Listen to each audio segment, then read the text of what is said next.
आइए हम प्रार्थना में जाएंगे। धन्यवाद धन्यवाद धन्यवाद धन्यवाद देते पिता परमेश्वर, पिता पुत्र पवित्र आत्मा में ही त्रिएक पिता परमेश्वर, सारी आयुष्यों के दाता महान प्रभु जी, आपने हमें जीवितों की जमीन में कायम रखा। पिता पुत्र पवित्र आत्मा के नाम में ही त्रिएक पिता परमेश्वर, सारी आयुष्यों के दाता, अनुग्रहकारी, विलंब को कोप करने वाले, अति दयालु परमेश्वर, आप अतुल्य, अगम, अविनाशी, अद्वैत परमेश्वर, हमारे मस्तक को ऊंचा करने वाले आप। आपने कहा है मेरे सामने दीन मनो तो मैं तुम्हें शिरोमणि बनाऊंगा। प्रभु जी, आप हमारे साथ साथ रहते हैं, आप हमारे सारे कार्यों को सफल करते हैं। प्रभु जी, जिस तरह से दाऊद अपने घराने को सवेरे उठ के ब्लेस करता था, आपने भी कहा अपने घरानों को ब्लेस करो, अपनी कलीसिया को, अपने बच्चों को, अपने गांव, अपनी सिटी, अपने पासबानों के हर एक की ब्लेसिंग के लिए प्रार्थना करो। अपने व्यापार, अपने बिजनेस, अपने स्कूल, अपने सारे कार्य क्षेत्र के लिए आपके सामने रखते हैं प्रभु। हर एक चीज को आप ब्लेस करेंगे प्रभु जी। जब हम वचन पे मनन करने के लिए जाते हैं प्रभु जी, आपके पवित्र आत्मा की सहायता हमारे बीच में भेजिए प्रभु जी, ताकि जो कुछ भी पढ़े सुने उसे भूलने वाले ना बल्कि उस पर चलने वाले हो प्रभु जी। और हमारे दिलों के अंदर आप कार्य कीजिए, क्योंकि आप हृदय को जांचने और परखने वाले हैं प्रभु जी। आप हमारी सारी कमी घटी जरूरतों को पूरा करने वाले हैं, उसके लिए हम आपको कोटि कोटि धन्यवाद देते हैं। पिछले बीते दिनों में आपने हमको संभाल के रखा और इस आने वाले नए सप्ताह के लिए आपसे प्रार्थना करते प्रभु, आप हमारे बीच में उपस्थित हो प्रभु जी। और जब हम वचन के अंदर पढ़े और सुने, आप हमारे बीच में उपस्थित हो। ज्यादा मांगा हो तो माफ कर, मांगने से रहकर तो अपने घने खजाने से बख्श। मांगते मसीह यीशु नासरी के नाम से सुन कर सारे मान मर्यादा और गौरव आप ही को देते। आमीन। जय मसीह की, सबको जय मसीह की। परमेश्वर का धन्यवाद देती हूँ कि एक बार फिर से मुझे सुंदर मौका दिया कि मैं आपके सामने परमेश्वर के सुंदर से वचन को प्रस्तुत कर सकूं। आशा है कि आप सभी को ये वचन पढ़कर सुनकर समझ में आएगा। नीति वचन 18-21 हम आयत निकालेंगे। नीति वचन 18-21। जीव के वश में मृत्यु और जीवन दोनों होते हैं, और जो उसे काम में लाना जानता है वह उसका फल भोगेगा। Proverbs 18:21। The tongue can speak words that bring, ready to accept that its thing. Those who love to talk must be ready to accept what it brings. Amen. अभी याकूब में भी हम पढ़ेंगे, 3:5 में पढ़ेंगे। 3:5 में पढ़ेंगे, वैसे ही जीभ भी एक छोटा सा अंग है और वह बड़ी बड़ी डींगे मारता है। देखो थोड़ी सी आग से कितने बड़े वन में आग लग जाती है। परमेश्वर के वचन के पढ़े सुन जाने पर आशीष दे। कोई पढ़े James 3:5। It is the same with our tongue. It is a small part of the body, but it can boast about doing great things. Amen. क्या पढ़ा हमने? जीभ। आज हम जीभ के बारे में पढ़ रहे हैं। नीति वचन के अंदर जीभ के वश में मृत्यु और जीवन दोनों होते हैं। ये जो हमारी टंग है, जीभ एक अंग है हमारे शरीर का, लेकिन ये बहुत बड़े बड़े विनाश करवा देती है। क्या करवा देती है? विनाश। बहुत बड़े बड़े विनाश करवा देती है, क्योंकि हम लोग जो जीभ से अच्छा बोलेंगे अच्छा ही उत्पन्न होगी, अगर हम बुरा बोलेंगे तो बुरा ही उत्पन्न होगी। इसीलिए हमको परमेश्वर बताना चाहता है, 2 जगह हमको वचन में, कई जगह और भी लिखा हुआ वचन में जीभ के बारे में। ऐसी ही घटना हम 2 शमूएल 1 में पढ़ते हैं। 2 शमूएल 1 में हम एक घटना के द्वारा आपको बताना चाहते हैं कि जीभ क्या क्या कर सकती है। 2 शमूएल 1।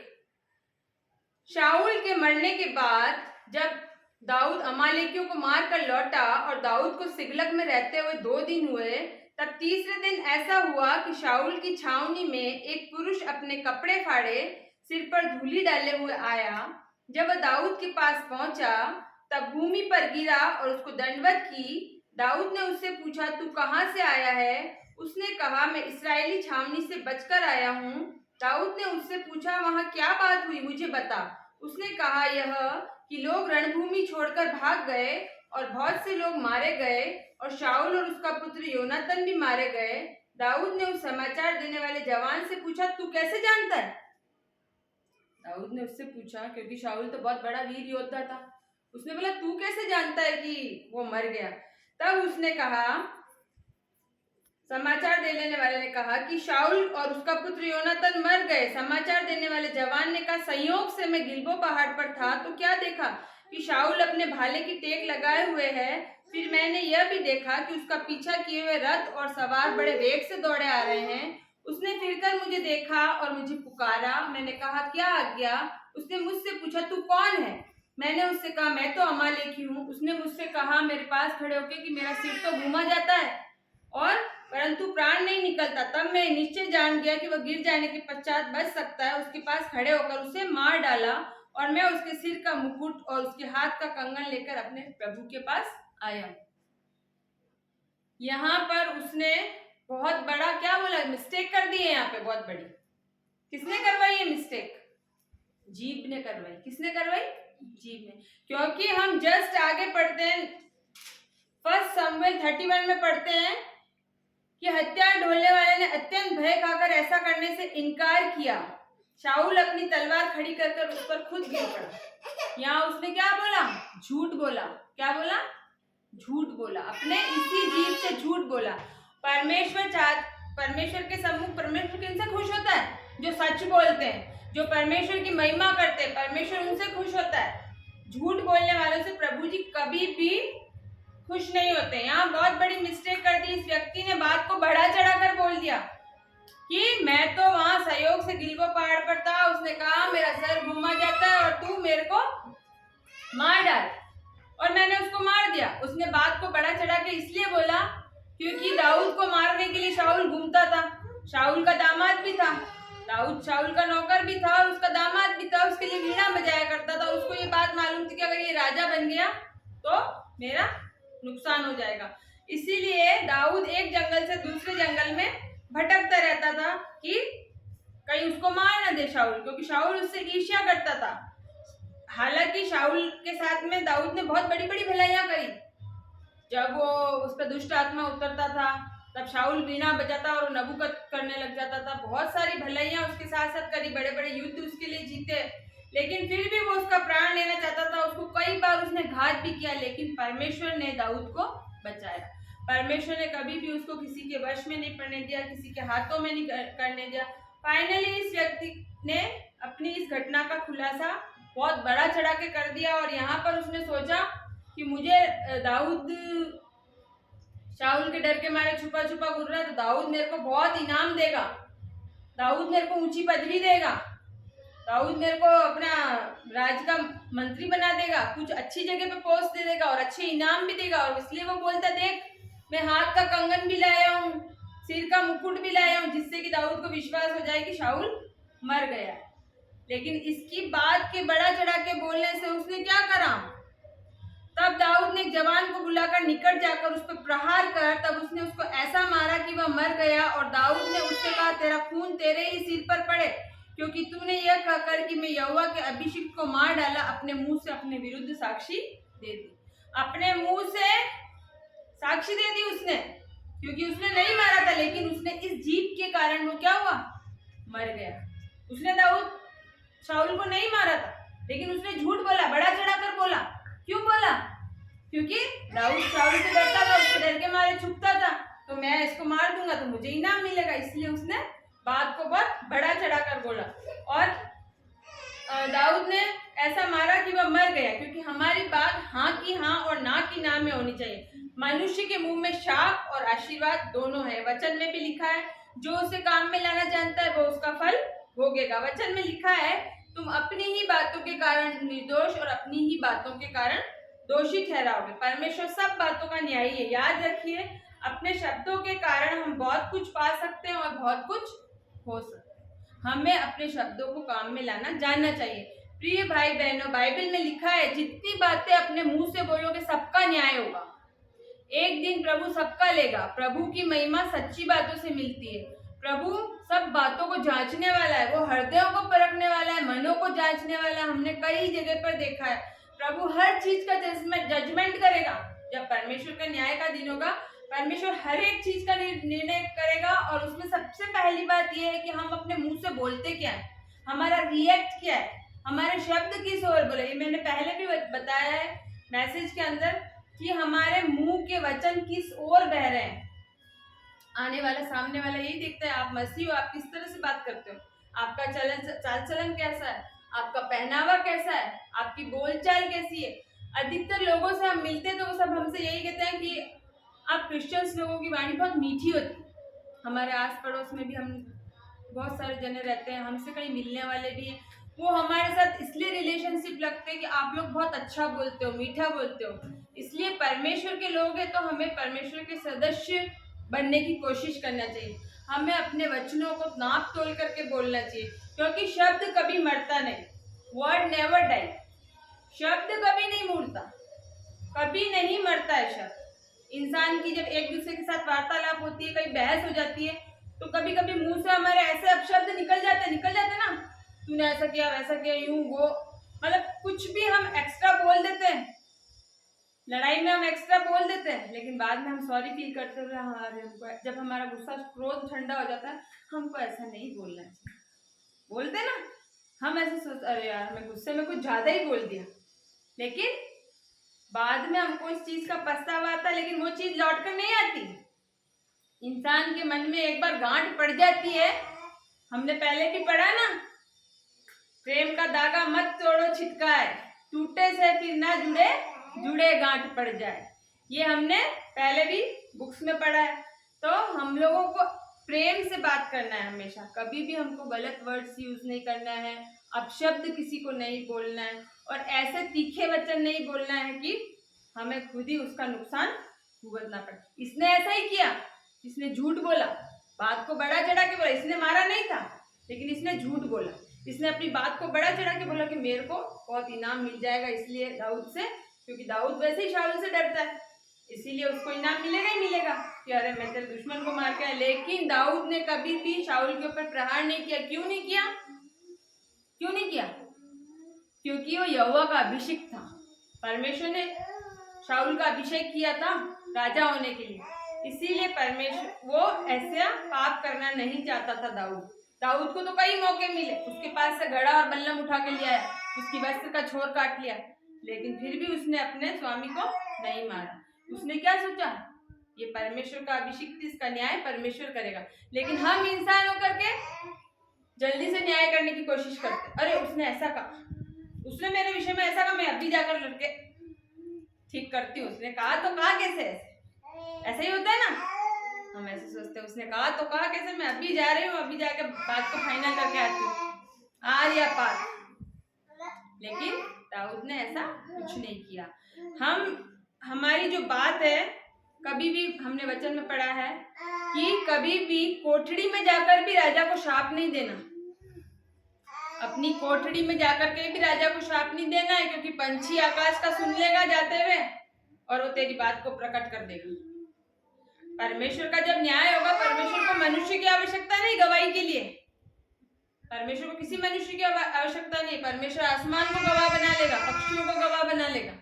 परमेश्वर को हमारे इंसानी व्यक्तियों की कोई जरूरत नहीं है। बी केयरफुल, जैसी बात हमको करनी है, हाँ की हाँ और ना की ना, सिर्फ 90 तुल्य शब्दों में होने चाहिए हमारे को, क्योंकि हमारे हर एक चीज का न्याय होगा। हम किसी की झूठी गवाही भी नहीं देना है हमको। किसी की झूठी गवाही देने में भी हम ये पाप कर बैठते हैं। मत्ती, मरकुस, लूका, यूहन्ना में बड़ी बड़ी बातों के विषय में कहा है, बड़ी बड़ी बातों का जिक्र किया है परमेश्वर की, लेकिन छोटी छोटी बातों का भी जिक्र किया। कहाँ परमेश्वर ने बड़े बड़े काम किए वो भी दर्शाया, कहाँ परमेश्वर ने छोटे छोटे काम किए, क्योंकि परमेश्वर हृदय की सच्चाई से प्रसन्न होता है।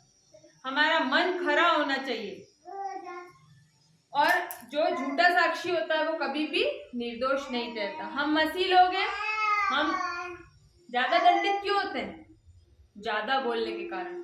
हम बहुत ज्यादा बोल जाते, कभी कभी ज्यादा बोलने के कारण हमारी बहुत बड़ी मिस्टेक है ये। हम बड़ी बड़ी मन्नतें मांग लेते हैं। जब हमारे पे कोई संकट आता है, हम बड़ी बड़ी मन्नतें मांग लेते। कोई निकालेगा भजन संहिता 66 का 13 और 15। हमने बाइबल में भी लिखा हुआ है कि हमको पहली बात तो मन्नत मानना नहीं, और मांग रहे हैं हम, अगर मन्नत को मांग रहे हैं तो उसको मान करके हमें पूरा करना है। मन्नत को मानने में हमको विलंब नहीं, पूरा करने में विलंब नहीं करना है। अगर हम परमेश्वर से कोई चीज मांग रहे हैं तो उसको मांगने के बाद में, आप लोग भी जब प्रार्थना करते हो, भगवान से कुछ मांगते हो ना, परमेश्वर से कुछ मांगते हो, तो मांगने के बाद अगर हमने परमेश्वर से कोई प्रॉमिस कर लिया, कोई मन्नत मांग ली, तो हमें उसे पूरा करना है। अगर हम उसे पूरा नहीं करते तो हम क्या होते हैं, दंड पड़ता है ना हमारे ऊपर, दंड पड़ता है हमारे ऊपर।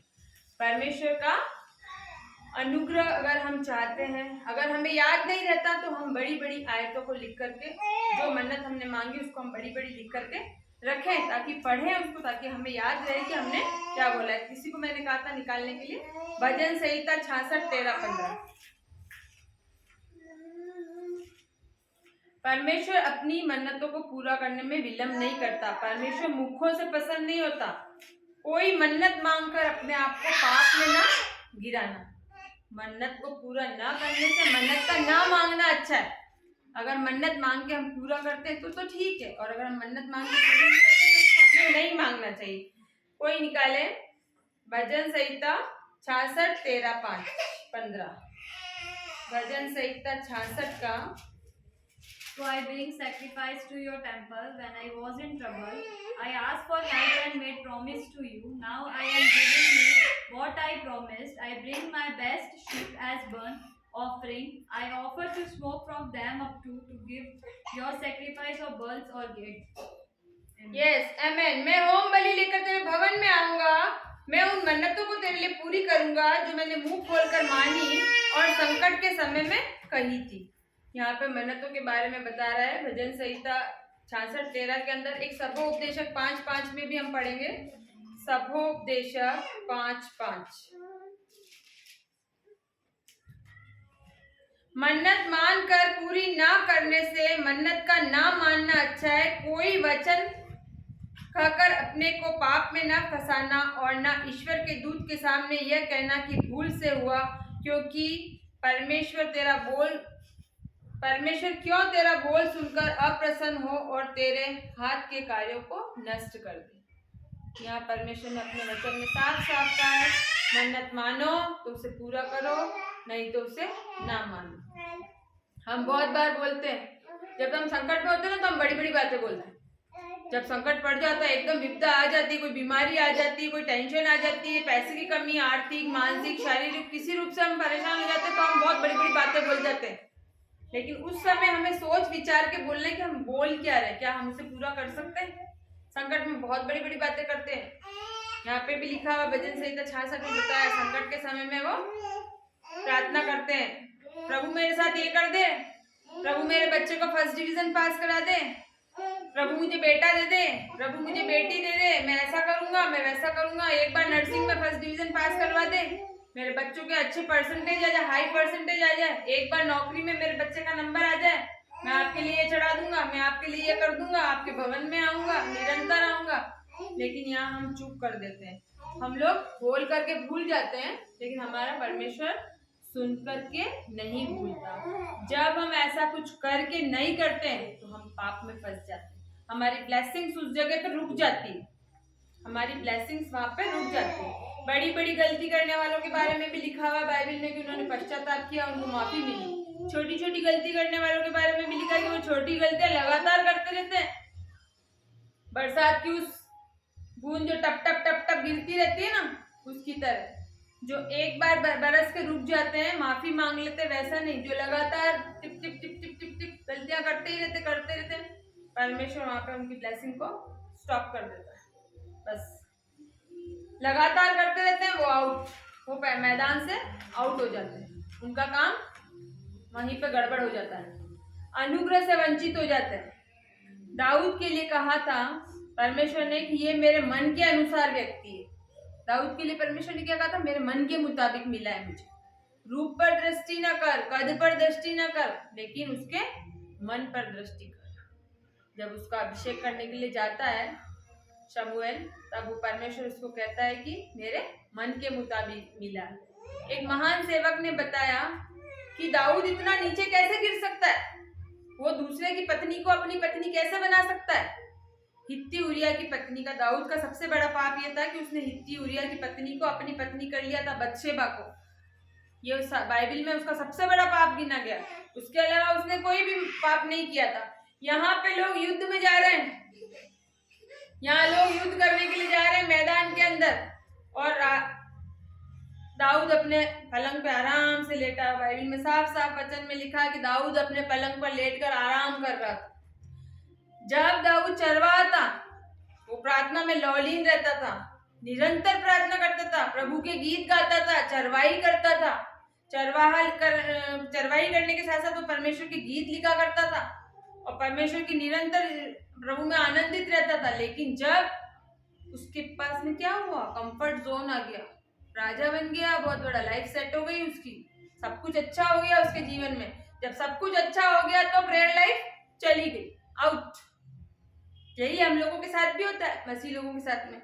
जब हमारे पर संकट पड़ता है तो हम बहुत प्रेयर करते, डेली प्रेयर करते, शाम को, सुबह करते, शाम को करते हैं। लेकिन जब हमारा काम बन गया उसके बाद हम प्रभु को भूल जाते। 4 बजे उठ के करते हैं सुबह, प्रभु से अच्छे अच्छे वर मांगते हैं।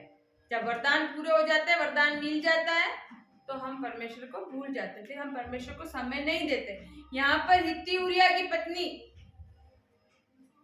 उसका प्रतिष्ठित एक सेनापति है, वो मैदान में युद्ध करने के लिए गया है, वो लड़ाई करने के लिए गया है। वो घर जाके सोया नहीं, उसने कहा नहीं, मेरे साथी संगी लोग तो वहां पर युद्ध करने जा रहे हैं और मैं घर जाके सोऊं, ये कहाँ उचित है। कितना ईमानदार व्यक्ति, उसको दाऊद ने मरवा दिया। दाऊद ने ये पाप कर दिया अपने घर पे जाकर के। अगर परमेश्वर की उपस्थिति में बना रहता, काश उस दिन दाऊद गीत लिख रहा होता, काश उस दिन प्रार्थना कर रहा होता, वर्शिप कर रहा होता, तो वो आत्मा में नहीं गिरता।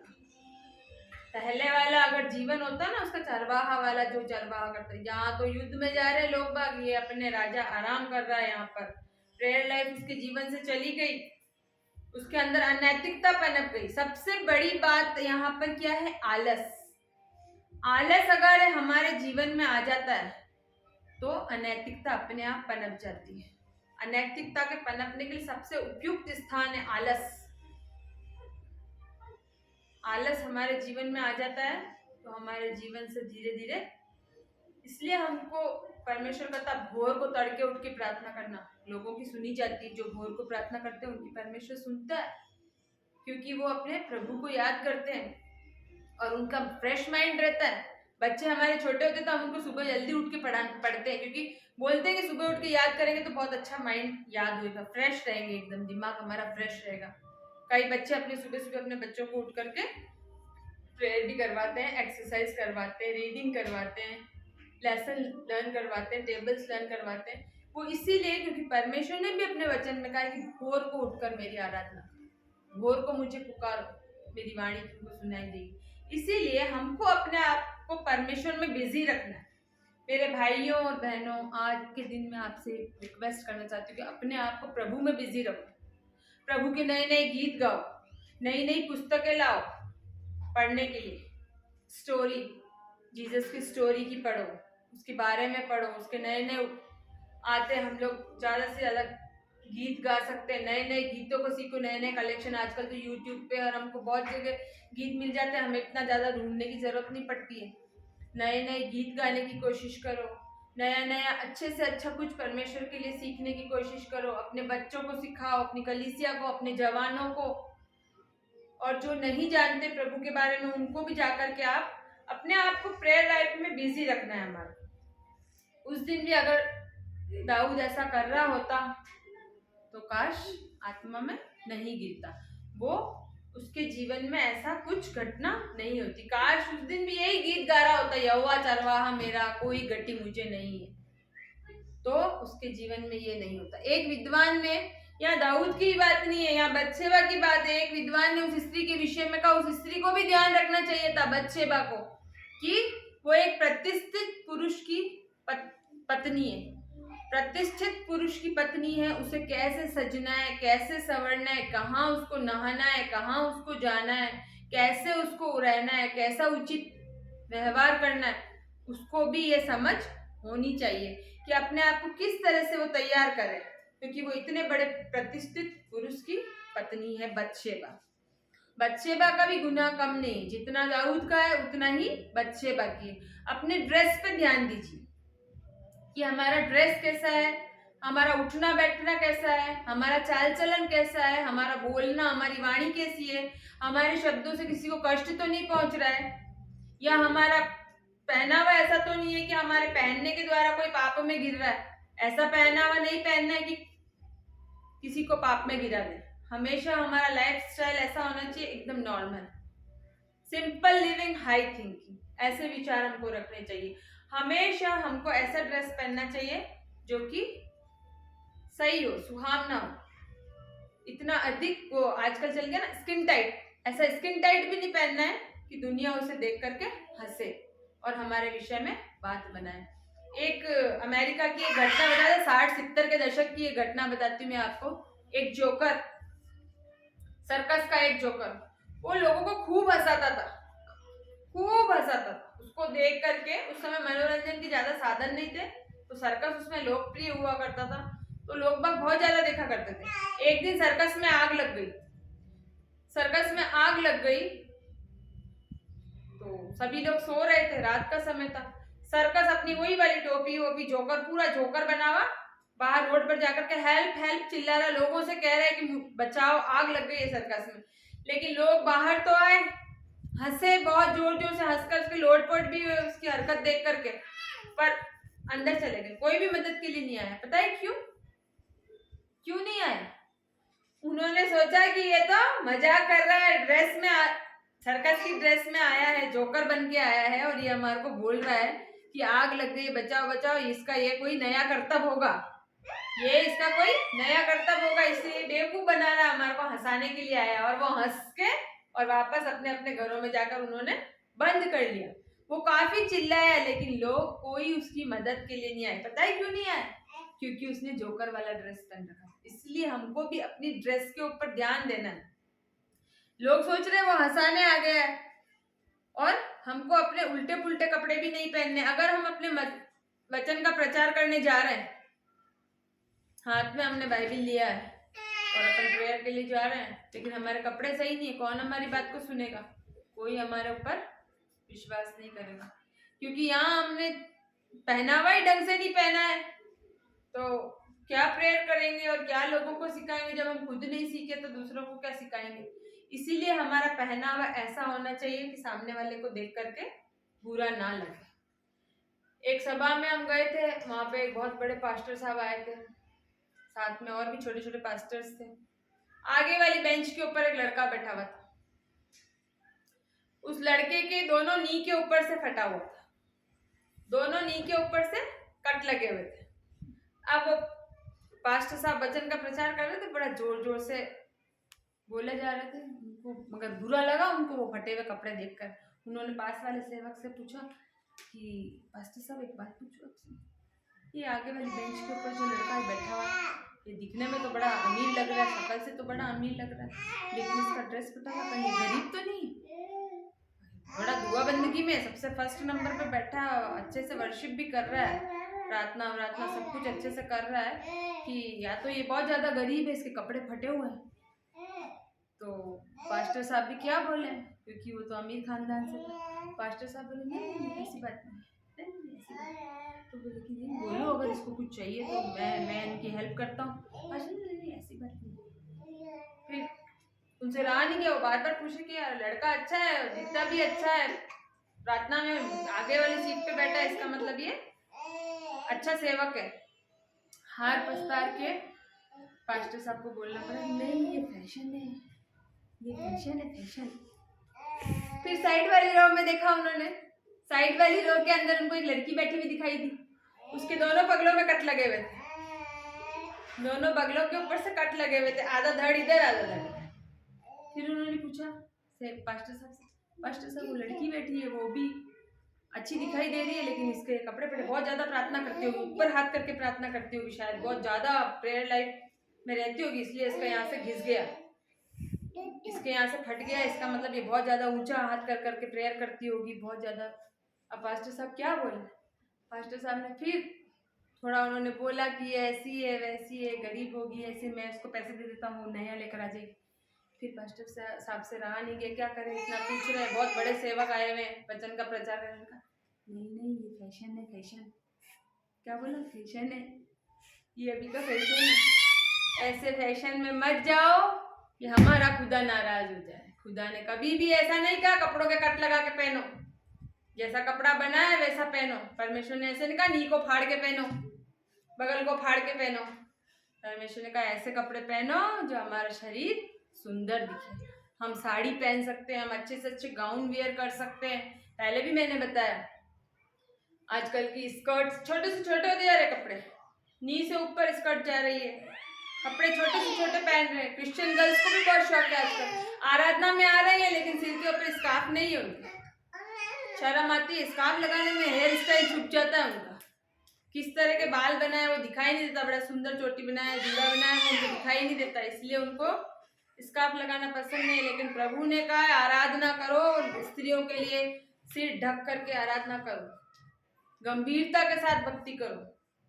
जैसे नियम हमें हमारा परमेश्वर देता है वैसे हमें नियम को फॉलो करना चाहिए, क्योंकि हम रॉयल घराने के, हम राजाओं के राजा के घराने के हैं। हमें अपने आप को देखना है कि हम कैसा पहन रहे हैं, कैसा बोल रहे हैं।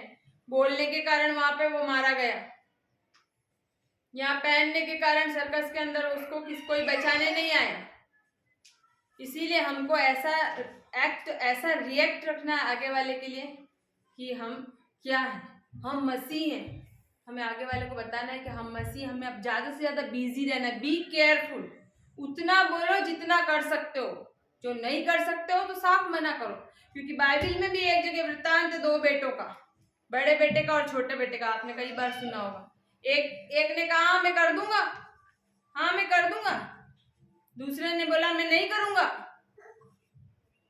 छोटे ने बोला मैं कर दूंगा, पर उसने नहीं किया।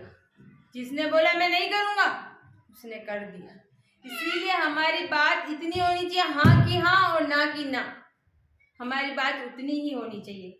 हम नई नई बुक्स खरीद सकते हैं, बुक्स पढ़ सकते हैं, और जिस तरह से दाऊद ने अपने जीवन पे धब्बा लगाया, उरिया की पत्नी को छोड़ के उसके जीवन में कोई भी ऐसा काम नहीं उसने किया था कि दाऊद हमेशा वफादारी रहा।